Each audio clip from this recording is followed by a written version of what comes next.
Hello, my name is Ocean. My story. It starts with betrayal, a family's silence, and the weight of being sold for the price of a debt. My father muttered coldly, "The debt is done." And in that moment, I became nothing more than a pawn in a game I never agreed to play. The villagers? They whispered I was cursed, a witch to be forgotten. But they never imagined I'd return. They never saw me coming back with what was rightfully mine. The question is, can I rebuild my life from the ashes, or will the ghosts of my past haunt me forever? The truth they buried. What if it's all been a lie? Stick around, and I'll show you just how deep the deception runs, just how far I'm willing to go to get what I deserve. I stood frozen at the edge of the dirt driveway, staring at the hunter's cart. The wooden wheels creaked under the weight of the thick air that hung between us. My father and I. Vernon, my father, always a man of few words, stood a few paces away, his back to me, as if there was something on the horizon he was afraid to face. I watched as Dorian, the hunter, loaded up the last of his gear, an old rifle, a bundle of dried meat, a pouch of herbs. He didn't look at me, didn't offer a word of comfort or even acknowledgement. It was as if I wasn't even there, just another thing to be carted off, like the game he hunted, to be discarded once its usefulness had been exhausted. "Get in," Vernon muttered, his voice cold. But there was something underneath it, something heavier, as though he could feel the weight of the debt pressing down on him. "The debt is done." It wasn't the first time I'd heard those words, but this time, the finality in them made my stomach churn. A debt was a debt, something that could be paid off. But who would pay for me? For what was left of me? What would I become after this? The answers to those questions slid down my spine like an icy chill, leaving me numb. I didn't speak. There was no point. The words, the protests, all of them had been worn down over the years. I had learned the hard way that when you're a daughter, when you're the youngest, when you're the one who's been pushed aside for every mistake, there are no words left to say. "Pack nothing," he ordered. I didn't even look at him when he said it. There was nothing I needed, no belongings left to take, nothing I could claim as my own. As my mother stood by the door, her eyes hollow, her hands wringing the hem of her apron, she only managed a small, defeated gesture, placing the scarf I wore every day over my shoulder. No hug, no kiss, no word of comfort. I didn't expect any. The cart was waiting. The wheels spun slowly in the dust, a testament to the years it had carried burden after burden. I climbed aboard, the seat creaking under my weight. Dorian didn't say anything as the cart lurched forward. I kept my gaze fixed on the road ahead, on the red brick church that stood like a monument to something I could no longer reach. I had grown up here, surrounded by this tight-knit town, where everyone knew everyone's business. As the cart moved, the village square came into view. The sound of the wheels against the gravel echoed through the air, a constant reminder of what was happening. I could feel the eyes of the villagers on me, even if I didn't look at them. They didn't need to say anything. Their glances said it all. Some of them whispered under their breath, as if they were trying to hide their words behind the creak of the cart. "She's cursed," one of them muttered. I recognized the voice, Miss Marigold, the baker's wife. Another spit on the ground, her face twisted in a scowl. "That girl's a witch." My hands trembled, but I forced myself to keep them still, my palms pressed flat against the edge of the cart. There was no use in showing anything, no use in crying, no use in defending myself. I was already marked. I had always been marked. I swallowed the lump in my throat, not trusting myself to speak. The years of being dismissed, being ignored, of watching my family fall apart under the weight of their own failures, had led to this moment. They had paid their debts, but at what cost? The cart rolled on. The town blurred as we passed. Children peeked out from behind their mothers, eyes wide with curiosity and pity. I couldn't even bring myself to look at them. I was no longer the girl who once played in these streets, running around with Callista, laughing in the warm summer air. I had lost that girl a long time ago. The cart veered to the left, off the main road, heading towards the woods. I could hear the crunch of gravel turning into the soft thud of the forest floor. Trees began to close in around us, the green of the leaves swallowing the sun's light, casting everything into a shadow. I felt the wind catch my scarf, pulling it free from my shoulders. It fluttered in the air for a moment before being whisked away by the wind. I didn't chase it. No one did. Dorian kept his gaze forward, his grip tight on the reins. He didn't say anything as we moved deeper into the forest. The sounds of the village disappeared. All that remained was the creak of the cart, the rustle of the trees, and the quiet hum of my thoughts. It was in that moment that I realized I was no longer a daughter. I was no longer a sister. I was simply a transaction, something bought and sold, something that had no value except in the debts it could settle. The forest closed in around me, and I couldn't help but feel that the trees were swallowing me whole, erasing me from everything I had known, from everything I had once been. I wasn't even sure who I was anymore. The girl who ran through these streets, the girl who once had dreams of something more, was gone. And as the cart moved deeper into the woods, I understood that my name had already disappeared. Just like my scarf, it had been lost in the wind. The trees were thick and heavy with shadows, casting a blanket of silence over the world as we moved further into the woods. Dorian had led the cart to a place so isolated that I couldn't even see the stars above. Everything was a blur. Darkness, the rustling of leaves, the sound of the cart's wheels grinding against the uneven ground.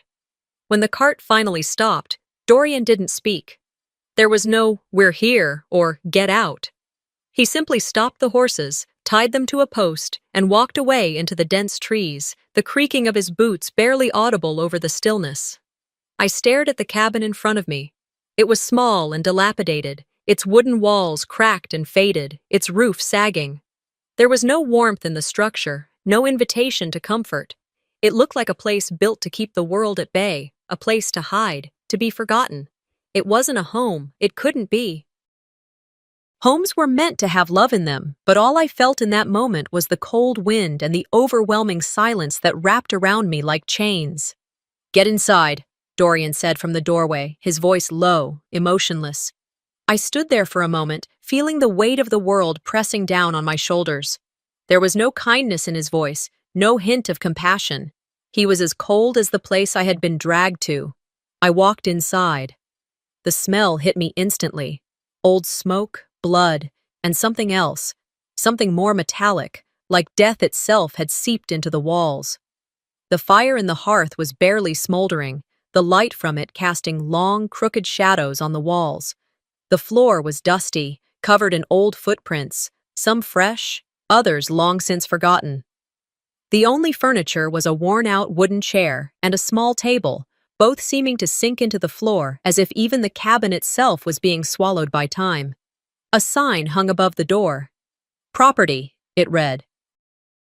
I thought at first it was just a nameplate, but then I realized, no, it wasn't a name. It was ownership. It wasn't a home. It was a prison. "Sleep there." Dorian gestured to the corner of the room where a thin mattress lay, covered in a threadbare blanket. He turned on his heel and left as quickly as he had entered.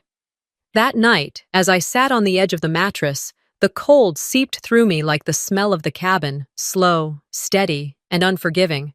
I couldn't even bring myself to lie down. The mattress felt like it had been there forever, as though the very fabric of it had been woven with resignation and defeat. I heard the door close behind Dorian, but the sound didn't bring relief.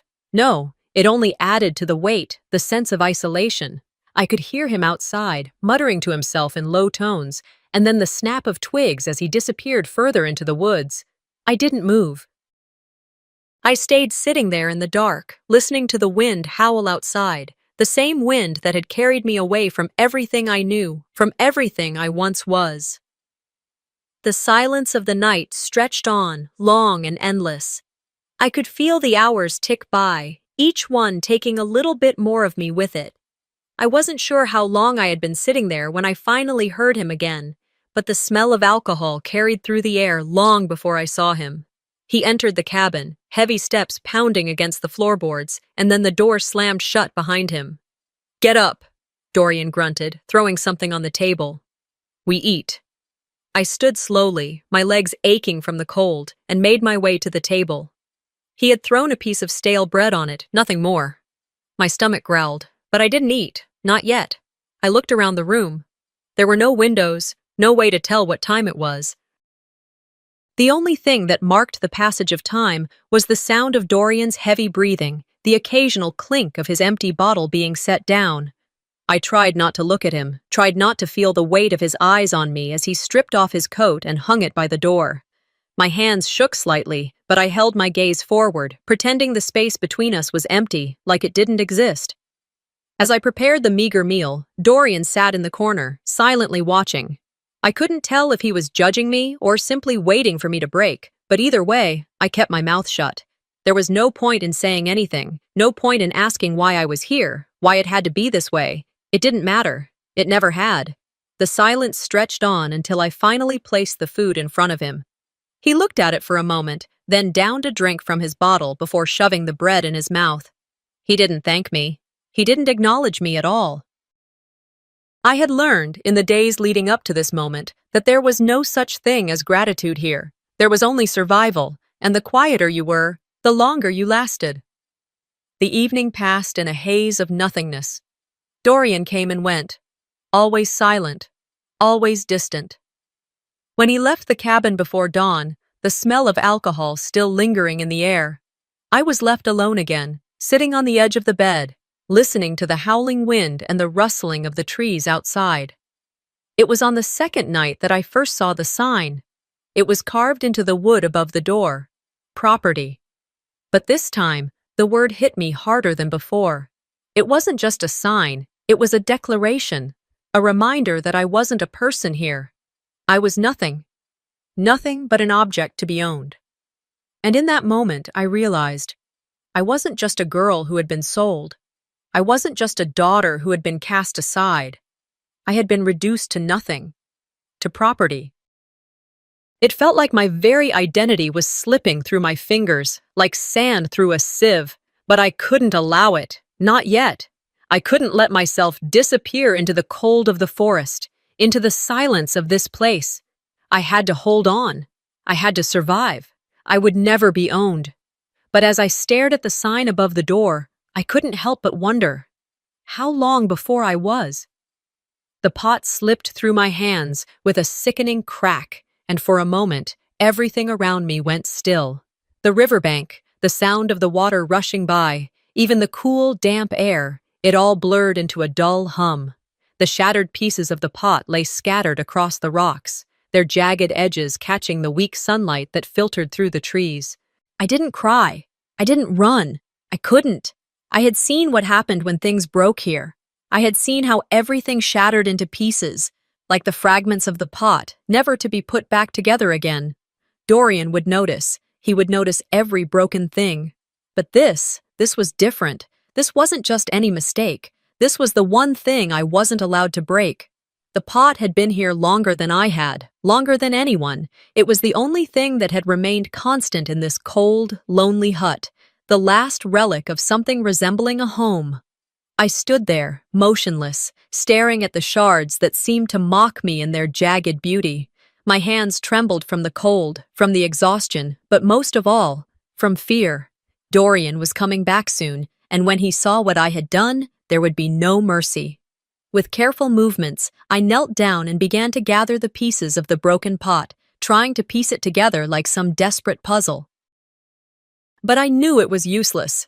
There was no fixing this. Not this time. Not anymore. The thought of what Dorian would do made my stomach churn. I didn't dare look back toward the riverbank. Instead, I focused on the broken pieces of the pot in my hands, the sharp edges digging into my palms. The smell of the river, the dampness of the earth, all of it seemed to close in on me. I heard the sound of footsteps behind me, heavy, deliberate. Dorian was back. I didn't move. I stayed crouched by the broken pot, the blood from my lip now mingling with the dirt on my hands. The pain wasn't much. It was the kind of pain I had gotten used to, the kind that never truly healed, the kind that became a part of you. But this was different. This was something that couldn't be ignored. Dorian's shadow loomed over me before he spoke. His voice was low, guttural. "What did you do?" he asked. I didn't answer. I couldn't. I knew better than to speak now. I had learned that lesson quickly enough. Words didn't matter. They only made things worse. He grabbed my arm roughly, yanking me to my feet. My knees scraped against the cold ground as I stood. I winced, but there was no time for that. The sting in my body was nothing compared to what was coming. Without a word, he slapped me, hard enough to make my vision blur, hard enough that I tasted blood in my mouth. I didn't make a sound. I couldn't. The sharpness of the pain exploded across my cheek, but I held it in. I didn't let him see how much it hurt. His grip on my arm tightened, and I could feel the muscles in his hand pulse with anger. I didn't dare look up at him. I kept my gaze fixed on the ground, on the shards of the broken pot. The silence between us was deafening, but it wasn't just the silence of this place. It was the silence of everything that had led to this moment. He didn't speak again. He just turned away, leaving me kneeling on the ground, my body trembling. The room felt colder now, emptier. I didn't move. I didn't even look up when I heard the door slam behind him. I stayed there on the floor, my hands still trembling, blood mixing with the dust beneath me. The silence in the hut was unbearable. It felt like the walls were closing in, like the very air was suffocating me. But still, I didn't move. I didn't clean up the mess. I didn't touch the broken pot. The pieces would remain where they were, scattered across the floor, like everything else in this life. That night, I lay awake in my corner of the hut. The same place I had slept since the day I arrived. The same corner that had seen me break down, seen me bleed, but never seen me fight back. I could feel the weight of Dorian's anger in the air, thick and suffocating. The slap still stung, but it wasn't the pain that kept me awake. It was the knowledge that nothing in this place would ever change. And I wasn't allowed to change.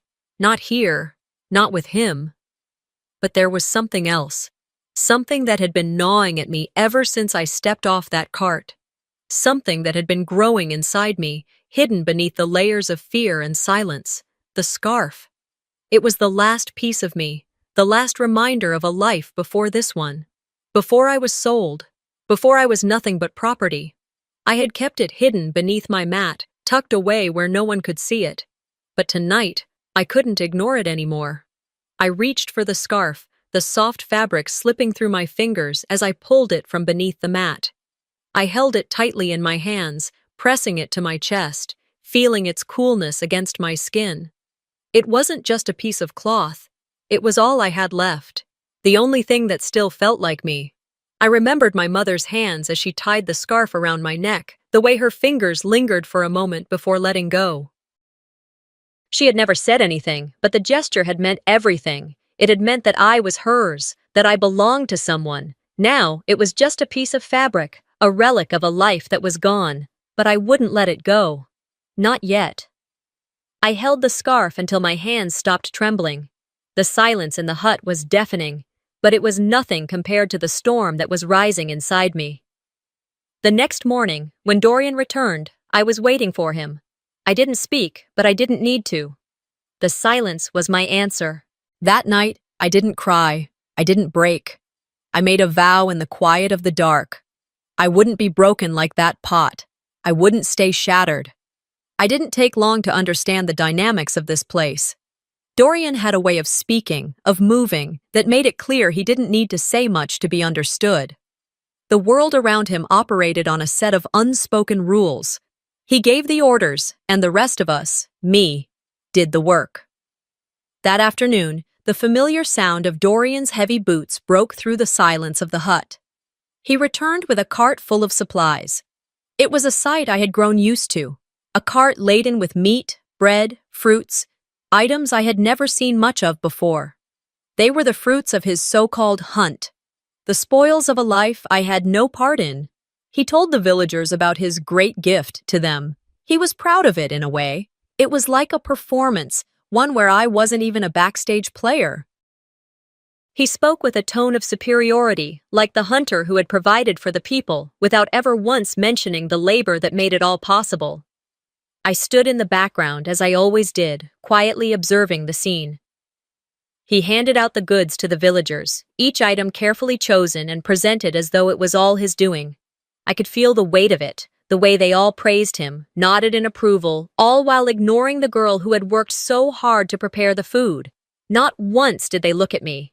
I wasn't there. Not really. I was just the silent force behind his great gift. I didn't protest. I never did. What good would it do? This was his world, his rules. When he finally turned to look at me, his eyes were empty. No thank you, no recognition. Just a dull nod and a few harsh words about my efficiency. He never truly acknowledged me. I was simply the means to his end. The villagers, as usual, didn't care to know my name. They knew me by the work I did, by the meals I prepared, but I wasn't a person to them. I was the faceless laborer who made sure they didn't go hungry. It wasn't just my name they had forgotten. It was me, my identity, who I was, erased by the simple power of their indifference.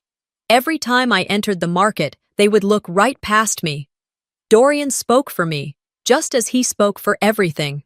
When I tried to ask a question or give a simple greeting, I was met with nothing but blank stares. They only looked to Dorian for answers. He was the one who had earned their respect, their trust, not me. That day, I found myself walking through the crowded market, feeling more invisible than ever before. The villagers were huddled around Dorian, asking about the meat he had brought, talking about how generous he was. But when I spoke, they looked through me. It was like I was a shadow. I wasn't even a person to them. Just a presence that drifted through their world unnoticed, unwanted. I walked to the merchants with my head down, carrying the goods for Dorian. I offered them with the same quiet grace I had learned to adopt, hiding behind my silence. The traders nodded, taking the items without so much as a glance at me. One merchant, a woman I recognized from the previous visits, caught sight of me and spoke. "You've prepared this well," she said, inspecting the meat I had carefully cleaned and seasoned. I nodded, but inside I felt a flicker of something. It wasn't much, a small ember of recognition. She didn't acknowledge me as Dorian's servant. She saw the work I had put in. It wasn't a lot, but for a brief moment I felt seen. She offered me a better deal than usual, a fair exchange. More than I had expected, more than I had hoped for. It wasn't much, but it was a small victory. I took the goods she offered, and for the first time, I allowed myself to smile. The transaction wasn't just about food or goods, it was about something more, dignity. But of course, that moment passed quickly. The second I turned around, I could already feel the weight of Dorian's eyes on me. His sharp gaze was like a warning. I didn't know what was worse, being invisible or being seen only through his eyes. I couldn't help but think, what does it mean to be seen when the one seeing you is the very one who doesn't even care to know your name? The walk back to the hut was long, and the silence between us was suffocating. I kept my head low, my thoughts swirling. I thought of the merchant's words, the brief moment where I wasn't just a shadow. I thought of the smile I had allowed myself. And then just as quickly, I thought of Dorian. He had seen me, and I knew he wasn't pleased. His hand slapped across the back of my head with such force that I stumbled forward, barely catching myself. "You don't get credit here," he muttered. His words hit harder than the slap itself, not because I was surprised, but because I had expected it. Every little victory I had, no matter how small, was never mine to keep. The world around me shifted in that moment, just slightly, but it was enough to remind me that I didn't belong here, that I would never belong to this place. The shame, the silence, it was all suffocating. But still, something had shifted inside me. For the first time, I didn't just take the slap. I didn't let it bury me. I walked back to the hut in silence, the weight of his words heavy in my chest. But as I walked, something in me hardened. The silence wasn't just mine anymore, and I would find a way to make it my own. I didn't expect it to be the silence that would set me free, but it was. Every day, I had lived in that silence, the same hollow quiet that hung between us like a thick fog. I had let the quiet settle over me, let it bind me into something smaller, quieter, until I was a shadow of myself, watching my life pass by in the haze of things I had no say in. But tonight, the quiet felt different. It didn't belong to me anymore. It was just another piece of the world that belonged to Dorian. That evening, after the slap and the humiliation, I sat by the fire. The flames flickered weakly, as if they too knew they were waiting for something to ignite. My hands, worn from work, rested on my lap as I stared into the dancing shadows cast by the flames. The light was warm against my skin, but my heart felt cold. My thoughts drifted to my mother. I could hear her voice in my mind, her quiet strength, the way she had always said that silence was never a sign of weakness. She'd said it so many times. We may not speak much, but when we do, it's always worth hearing. And I remembered how she would sit by the fire, not out of necessity, but out of the knowing that sometimes silence was the only tool that could carve the world into something worth living in. I wasn't sure when it started, but as I watched the fire grow stronger, I felt the first spark of something inside me. It wasn't just the heat from the fire. No, it was something deeper. A spark that burned for the years I had spent silent and unseen.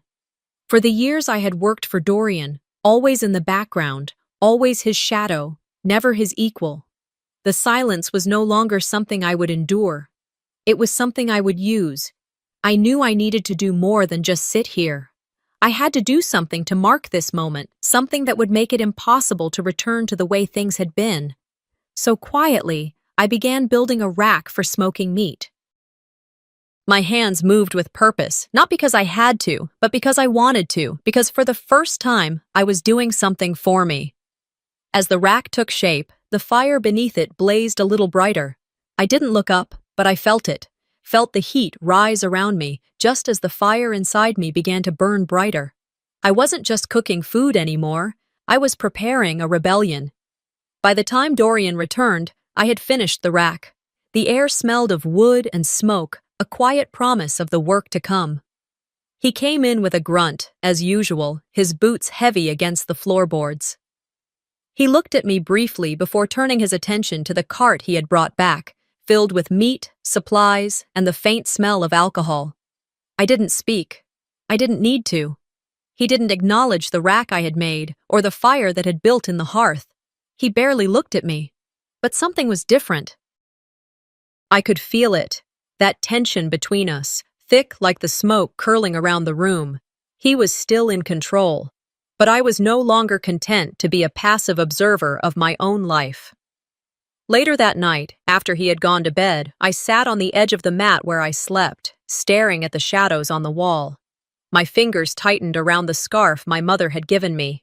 It had been my only link to the past, the only thing that remained of the girl I had been. But tonight, it wasn't just a scarf. It was the last thread of my identity. My name.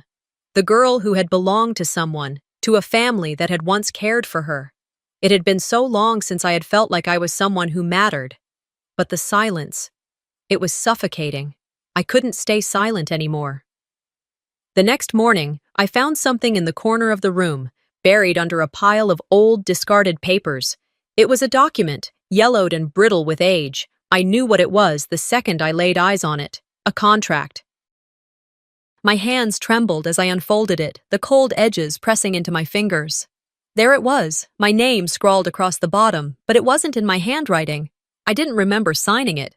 In fact, I knew I hadn't. But my sister's signature was there, unmistakable. Callista. The contract had been signed under duress when I first arrived at this hut, but it didn't stop the betrayal from cutting deep. The document wasn't just about Dorian owning me. It was about my family, my own flesh and blood, signing away my future. The rights to anything I might inherit from my father's land, all given away with a simple flick of a pen.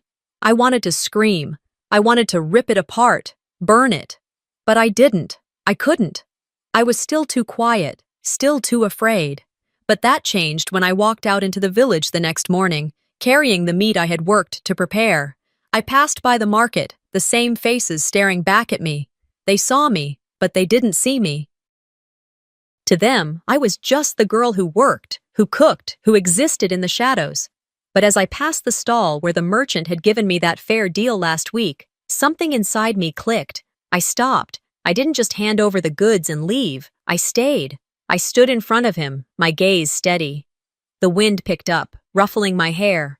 But I didn't flinch. I wasn't invisible anymore. Not today. The merchant looked up at me, his eyebrows raised in confusion. "Is there something else?" he asked. I shook my head, but my eyes told him everything. I wasn't the quiet girl anymore. I wasn't going to let this happen to me any longer. That evening, Dorian returned, his usual anger in tow. I knew he would notice. I knew what was coming. And as I prepared dinner, my hands steady, I thought of the contract. I thought of my family. I thought of Callista. I couldn't let them control me anymore. Not like this. Not anymore. And when Dorian saw the extra food I had kept, the meat I had sold for myself, he came for me. His hand raised in anger, but I didn't flinch. I didn't look away. "You don't get credit here," he spat. I held the contract up between us, my hand firm. "I'm not invisible anymore," I said. "And neither is my name." His eyes narrowed, but he didn't strike me. Not this time. I had seen something in his eyes, a flicker of hesitation. Later that night, I walked to the edge of the forest. It was dark, and the fire crackled loudly in the distance. I couldn't burn down the world I had been trapped in, but I could burn the contract. I could burn the piece of paper that had held me down for so long. I didn't need the ashes to speak. They spoke for themselves. And when I walked back to the hut, my hands cold from the wind and fire, I knew that this was just the beginning. The air around me was thick with uncertainty as I clutched the document in my hands. It wasn't the first time I had seen it. I had known it existed long before I laid eyes on it today. But this time, it felt different. The weight of the paper, stiff, cold, foreign, seemed to press down on my chest, making it hard to breathe. Dorian didn't know I had found it. He wouldn't expect it, but I knew what it was, and I knew what I had to do. The village office was quiet, eerily so. I stood outside, taking a deep breath before stepping inside. The wooden door creaked as I pushed it open, the stale air greeting me like an old, forgotten memory. I wasn't sure what I was expecting. Some semblance of order, maybe? A man behind the desk who would take me seriously? No, I knew better. The world I lived in had no use for someone like me. I was just another face, another shadow. "Can I help you?" The village notary, an older man with thin hair and a voice that barely carried, looked up from behind his desk. I had seen him once or twice before, but he wouldn't remember me. He wouldn't remember anyone like me. "I need to speak with you about a contract," I said, my voice steady. I didn't let the tremor in my hands show. I set the forged document on the desk in front of him, watching as his eyes flickered over the paper. His gaze hardened for a second before he masked it with the professionalism he had no doubt perfected over the years. "I'm afraid you're too late, miss," he said, glancing at me briefly.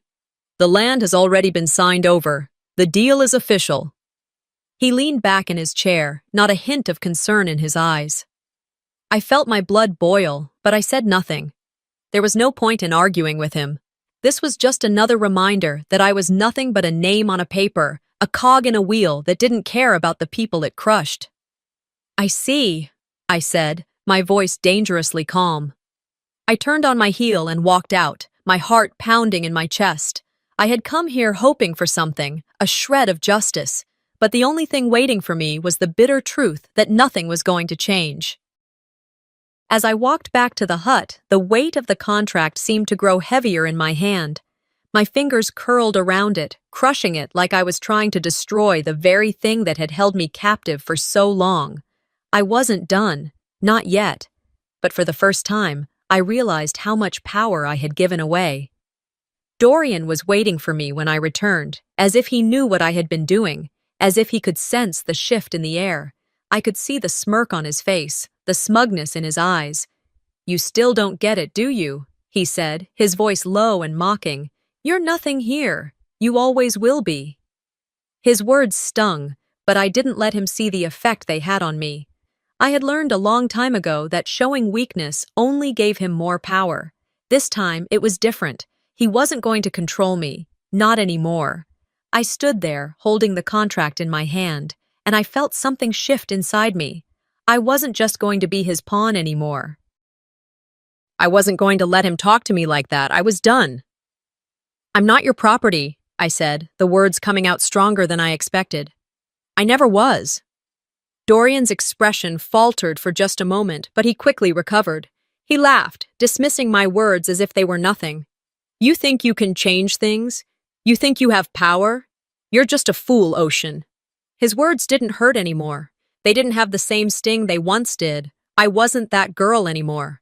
I wasn't the girl who stood silently, hoping for a change. I was the one who was going to make the change. That night, after Dorian had gone to bed, I stayed up. I couldn't sleep. My mind raced with plans, with ideas, with thoughts of how I could take control. The silence had been my prison for so long, but now it was my weapon. I needed a strategy, something more than just words, something that would make Dorian see me as more than just a servant. I couldn't let him take everything from me. Not my dignity, not my future.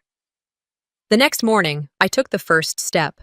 I left the hut early, heading into the village again, but this time with a purpose. I had a plan. I had something Dorian couldn't take away from me. I went to the neighboring farms, asking around about buying back what was mine.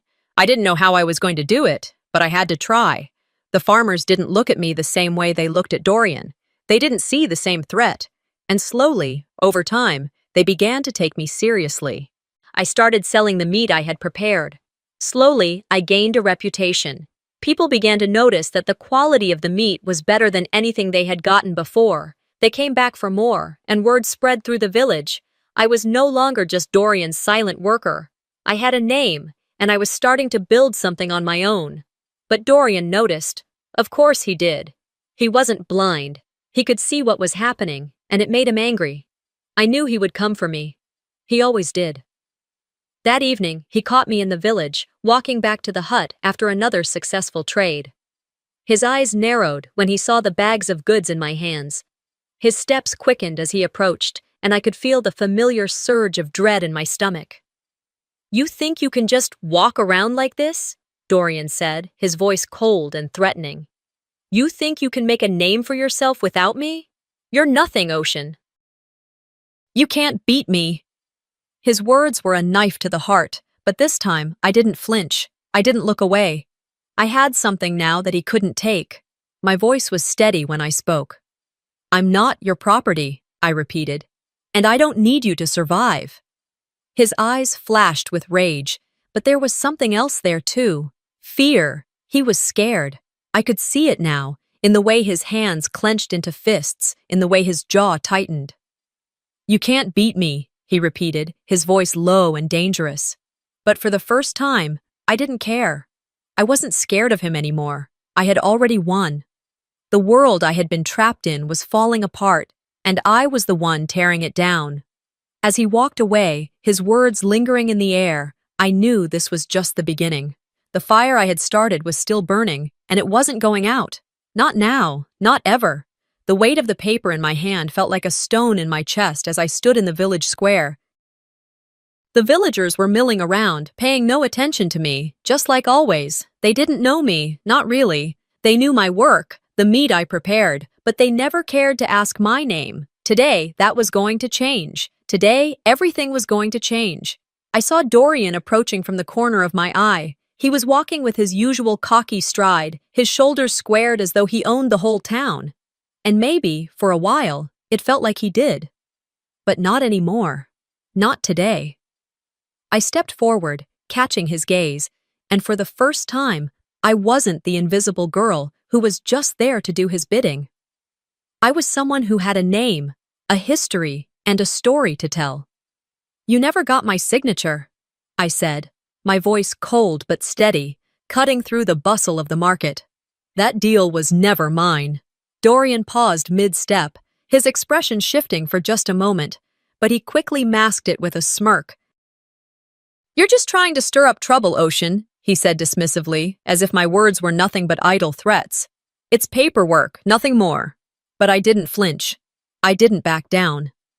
The anger that had simmered inside me for so long surged to the surface. I was done hiding. I was done being silent. I pulled the contract from my bag, my fingers trembling only slightly, and slapped it down onto the dirt beneath our feet. The parchment cracked like thunder in the air, loud and undeniable. Dorian's eyes narrowed, and the smirk that had been playing on his lips disappeared. The villagers began to gather around, drawn by the commotion. They didn't know what was going on, but they could feel the tension rising in the air. They stared, waiting for something, anything to happen. Some of them recognized me, but few really saw me. Today, that would change. This was never your land, Dorian, I said, my voice growing stronger with each word. It was mine, by right. You stole it. The crowd went quiet.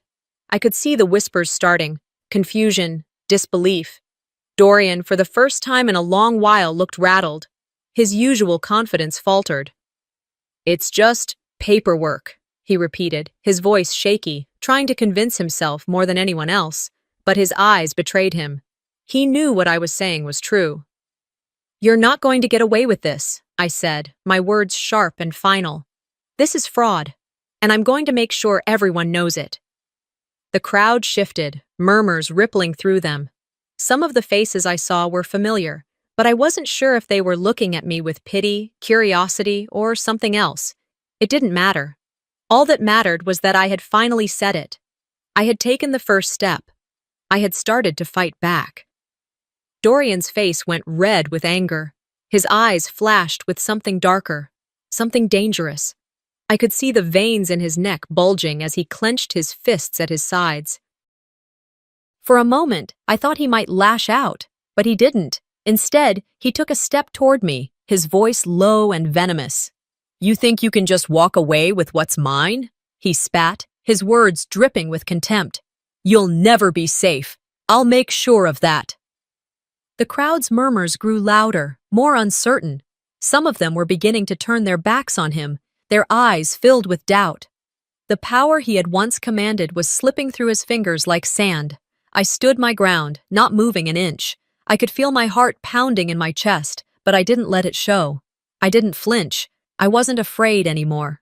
The deal's over, I said, my voice cutting through the tension. You're nothing to me, Dorian. I've won. For the first time, Dorian didn't have a comeback. He didn't know what to say. The truth had come out, and it was too much for him to handle.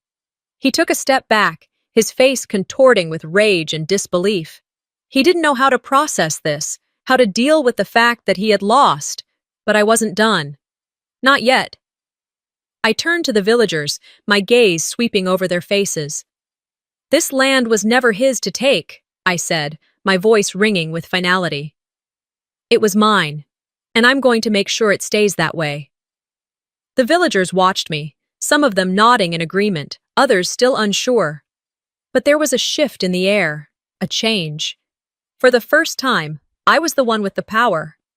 Dorian, however, wasn't finished. As I turned to leave, he called out to me, his voice thick with venom. This isn't over, Ocean, he threatened, his words hanging in the air like a storm cloud. You'll regret this. But I didn't stop. I didn't look back. I had finally made my stand, and nothing he said could take that away from me. As I walked away, I could feel the eyes of the villagers on me, their gazes heavy but full of something new, respect perhaps, or curiosity. For the first time, I wasn't just the girl who did the work. I was someone who had a name, someone who had power. The fire that had started in my heart burned brighter now. It wasn't just a flicker anymore. It was a blaze, and it was only going to grow stronger. The villagers had gathered. The air was thick with anticipation as the usual hum of the marketplace faded into an unsettling silence. Today was not like any other.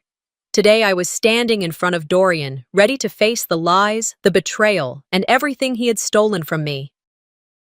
I could feel the weight of the forged contract in my pocket, the paper heavy with secrets and truth alike. As I walked through the square, the faces of the people around me flickered like shadows, unsure of what would happen. The tension hung between us, palpable and raw. Dorian stood across from me, his broad shoulders stiff, his usual smirk replaced by a look of disdain. He was trying to control the situation as always, but there was no room for him to hide today. You think you can just walk up here and make demands, Ocean? Dorian sneered. You've got nothing. Nothing but your stupid little rebellion. You don't know what you're dealing with. I stood tall, my chest rising and falling with steady breaths, the heat of anger simmering beneath the surface. The moment had come. You never got my signature, Dorian, I said, my voice cutting through the air. That deal was never mine. He laughed, but it was a hollow sound, forced. You're just trying to stir trouble, girl, he said, his eyes narrowing. It's all just paperwork to me. I didn't blink. The fire in my chest roared, and for the first time, I didn't feel small or invisible. I felt as if I was standing on solid ground. You're wrong, I retorted. You never had a right to anything here. It was always mine, by birth, by law. You stole from me, from my family. With a swift motion, I pulled the contract from my bag, the paper crinkling in my hands. I slapped it down onto the ground in front of him, hard enough for everyone to hear it. The sound reverberated in the space between us. A murmur spread through the crowd as Dorian's face turned red with anger. His usual bravado faltered for a moment. I knew I had caught him off guard, and it felt good. But I wasn't done. This contract is a lie, Dorian, I said, watching the villagers gather around, drawn by the tension in the air. It was forged by my sister. She signed it on my behalf. She stole from me, just like you did. Dorian's expression twisted, his lips curling into a sneer. You don't have a clue what you're talking about, he spat, but his voice lacked conviction. This is just paper. None of it matters. You're nobody, Ocean. I didn't back down. It matters because I matter. I'm not a ghost. I'm not some servant you can just control. This land was mine, and you're not going to get away with what you've done. The crowd shifted, the murmurs growing louder. Some of them started to turn away from Dorian. I could see it in their faces, doubt, regret, a flicker of understanding. They'd believed his lies for too long, but now the truth was staring them in the face. Dorian's eyes flashed with fury, but there was no more bravado left in him. He knew he was losing control. You think the villagers are going to turn on me just because of a piece of paper? He growled, stepping closer to me, his fists clenched at his sides. You're nothing, Ocean. You always have been, and you always will be. This is my land, my life. I won't let you take it from me. His words hit me, but they no longer held the same power they once did. I had already taken it back. I raised my chin, locking eyes with him. The deal is over. You've lost. The land is mine. For a moment, Dorian looked like he might strike me, but he hesitated. His anger boiled over, but there was something else behind it now. Fear. The fear of losing everything. I could feel the power shift. The villagers, once fearful of Dorian, were now watching him with something else in their eyes. Disgust. Uncertainty. Some even began to mutter in disbelief, their voices rising in support of my claim. Dorian turned away from me, his expression hardening. You think you've won? He spat, his voice thick with venom. You think this is over? You're wrong. You're going to regret this, Ocean. But it was too late for him. The power had shifted. The villagers were no longer afraid. They were no longer under his thumb. As Dorian walked away, I felt the weight of the moment sink in. The battle was far from over, but today, I had won. I stood there, my heart racing, but my shoulders squared. I was no longer the girl who had been pushed around. I was no longer the one hiding in the shadows. I had taken back my life, my land, and my dignity. But even as Dorian's form receded into the distance, I knew this was only the beginning. There would be more to fight for, more to prove. But for the first time in my life, I wasn't afraid to stand up for myself. I turned away from the square, the sound of the villagers' voices murmuring in the background. Their support, whether vocal or silent, felt like a new kind of strength coursing through me. And as I walked away from the crowd, I knew one thing for sure. I was done being silenced. The battle was over, but I knew the war for my future was just beginning. The villagers, once divided between fear and obedience, now turned their eyes on me. My name, Ocean, no longer carried the weight of a curse or a whisper of scandal. It was spoken with respect, if not admiration. Walking through the village square, I could feel the change in the air, a change that I had fought for. The market, once a place where I was invisible, now buzzed with a quiet recognition. People no longer avoided eye contact, nor did they whisper behind my back. I had carved out a space for myself here, one that I would defend with every breath in my lungs. I passed the merchant who had once ignored me, his eyes now meeting mine with a nod. He had learned that the girl who had been overlooked could now hold her ground. The strength I had fought to reclaim was becoming known, not through words, but through action. The wind stirred through the leaves of the trees, a reminder of the days when I had walked this path alone, unsure of my own worth. The road had been long, filled with moments of doubt, pain, and betrayal, but now I was not just a survivor. And I was someone who had rebuilt, from the ground up, the life I had been forced to leave behind. As I made my way to the edge of the village, where the river ran thick with memories, I felt the familiar weight of the past settling on my shoulders. But this time, it wasn't a burden. It was part of who I was. I had buried the girl who had been sold and forgotten in the woods. Now, I stood tall, the woman who had come back stronger, unbroken. The river, once a place where I had scrubbed the remnants of my brokenness, now felt like a place of reflection. I stopped by the water's edge and knelt, watching the current rush by. My fingers brushed the cool surface, and for a moment, I felt the presence of my past self. The girl who had been afraid, the girl who had allowed others to define her. But that girl was gone. The fire that had burned in me was no longer just a spark. It was an inferno, one that would not be extinguished. I had reclaimed what was rightfully mine, the land, my voice, my dignity, and I would protect it. I stood up, feeling the weight of my decision to let the past remain in the past. There were still remnants of it, pieces of the forged contract buried in the soil, my mother's scarf tucked away in my room, but they no longer held sway over me. The land beneath my feet felt different now. It was mine, not just in name, but in spirit. But as much as I had gained, there was still something missing. I hadn't yet faced my father, the man who had sold me, the man who had stood by as my life was torn apart. I had avoided him, knowing that the encounter would be inevitable, and knowing I wasn't ready to face the man who had betrayed me. But now, I was ready.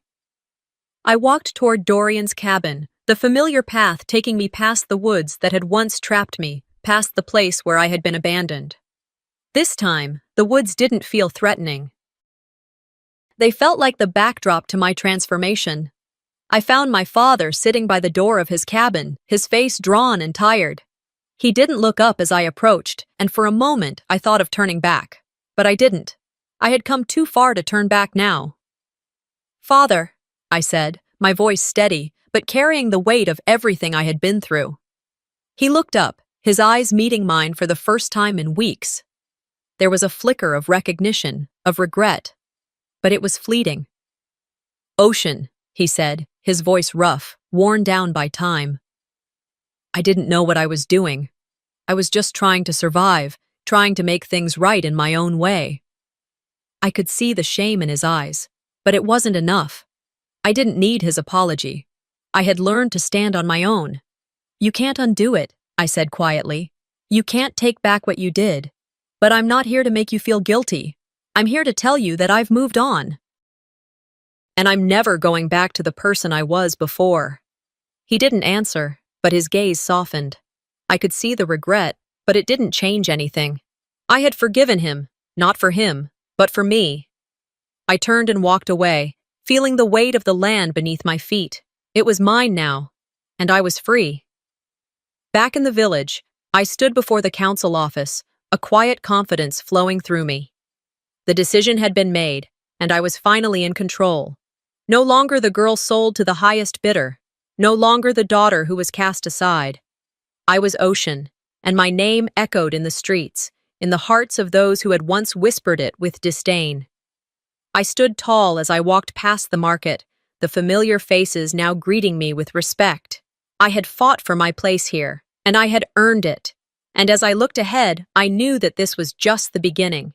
The road ahead would be long, but I was ready for it. The sun began to set, casting a golden light over the land. I stood at the edge of the village, watching the horizon stretch out before me. For the first time, I felt at peace.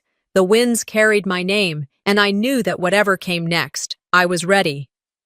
My name is Ocean. I was sold, but now I am free. And that was the truth.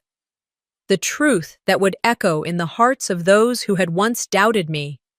The truth that would carry me into the future, one step at a time. As we reach the end of this story, Remember that silence doesn't equate to weakness, and injustice doesn't have the final say. Ocean's journey shows us that no matter how much we are pushed down, we always have the power to rise, reclaim our truth, and redefine our futures. What do you think about the choices Ocean made? Can revenge truly set us free, or does it keep us trapped? Let me know your thoughts in the comments below. And if you haven't already, don't forget to subscribe for more gripping stories like this one. Stay tuned for the next chapter of strength, survival, and redemption.